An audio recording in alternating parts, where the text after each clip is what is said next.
नमस्ते बच्चों, आप लोग मन लगा के पढ़ रहे होंगे। आप लोग के सामने वंशागति एवं विविधता के सिद्धांत के अगला क्वेश्चंस लेकर उपस्थित हूँ। मैं गुंजन सर, क्लास 12 बायोलॉजी। प्रश्न नंबर 15 दिया गया है।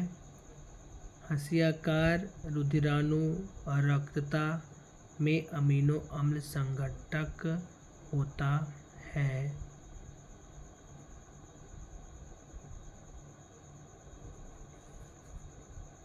बी श्रृंखला में वैलिन द्वारा ग्लूटामिक अम्ल अर्थात राइट आंसर इज सी। बढ़ते अगले प्रश्न की तरफ। प्रश्न नंबर 16। मानव रुधिर एबी वर्ग में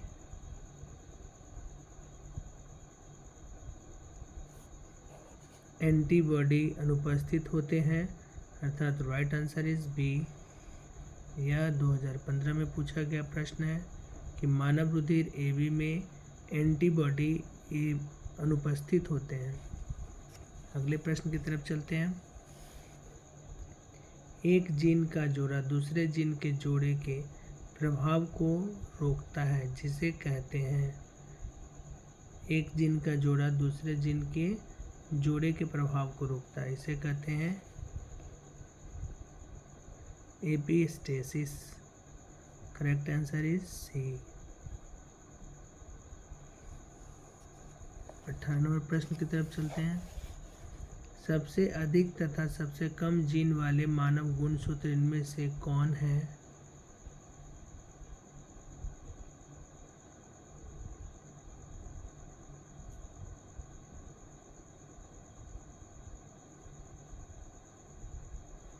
उसका हो गया राइट आंसर सी, गुणसूत्र 1 एवं वाई।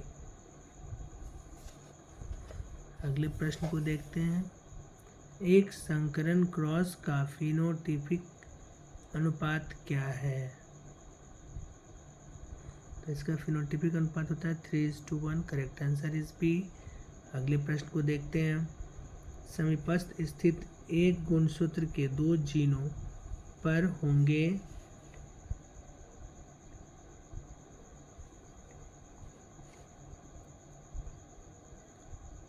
मुश्किल से कोई विनिमय अर्थात करेक्ट आंसर इज सी। अगले प्रश्न को देखते हैं। वाई संलग्नता समूह की संख्या उस कोशिका के लिए क्या होगी जिसमें 2n बराबर 14 है?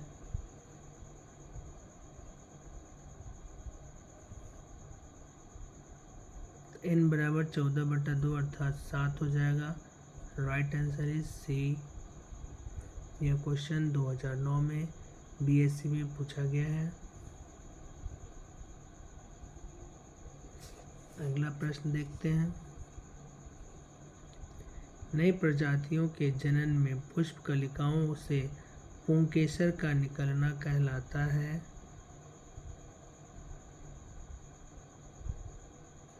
Emasculation. Right answer is B. अगला प्रश्न देखते हैं। दांत कोशिका अरक्तता प्रदर्शित करता है। सप्रभाविता अर्थात राइट आंसर इज बी। यही प्रश्न पूछा गया है बीएससी 2018 में। अगले प्रश्न को देखते हैं। मनुष्यों में लिंग निर्धारण होता है। मनुष्य में लिंग निर्धारण किस क्रिया के द्वारा होता है? तो यह हो गया लिंग गुणसूत्रों के विशिष्ट संयोग द्वारा। लिंग गुणसूत्र के विशिष्ट संयोग से मनुष्यों में लिंग निर्धारण होता है। जनरली पुरुष में X और Y क्रोमोसोम होता है और महिला में X और X क्रोमोसोम होता है जो लिंग निर्धारण करने का कार्य करता है। अगला प्रश्न देखेंगे। एक सामान्य दृष्टि वाली महिला जिसके पिता वर्णांध हैं की शादी एक सामान्य दृष्टि वाले पुरुष से होती है, तब उसके होने वाले पुत्र एवं पुत्री में वर्णांधता की संभावना इनमें से क्या होगी? 25% वर्णांध पुत्र एवं लक्षण प्रभावी सभी साधारण दृष्टि वाली पुत्री अर्थात राइट आंसर इज ए हो जाएगा। अगले प्रश्न को देखते हैं। कानों पर बाल की बहुलता का जीन पाया जाता है?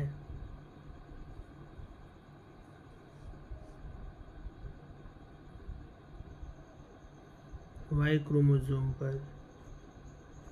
Right answer is B. तो अगला प्रश्न देखते हैं।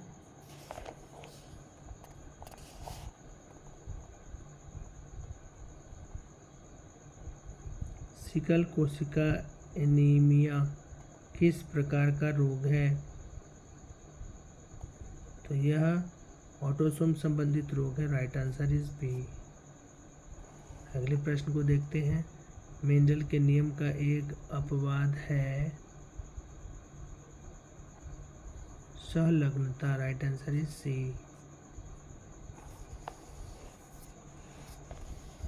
अगला प्रश्न देखते हैं। नर मनुष्य में ए बी तथा स्मॉल ए बी जीनोटाइप बराबर भागों में उत्पन्न किए गए तो उस व्यक्ति का जीनोटाइप होगा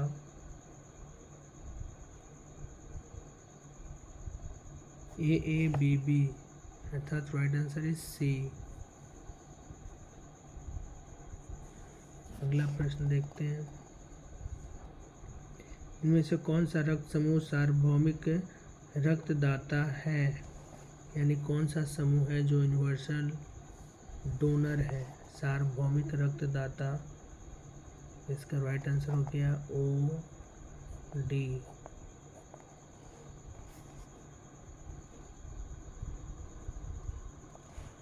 बढ़ते हैं अगले प्रश्न की तरफ। एक ही स्थान पर उपस्थित रहने वाले जीन जिनकी विभिन्न अभिव्यक्ति हो कहलाती है बहुअलील। Right answer is A. विभिन्नताओं का स्रोत है उत्परिवर्तन। Right answer is D. Crossing over किस अवस्था में होता है?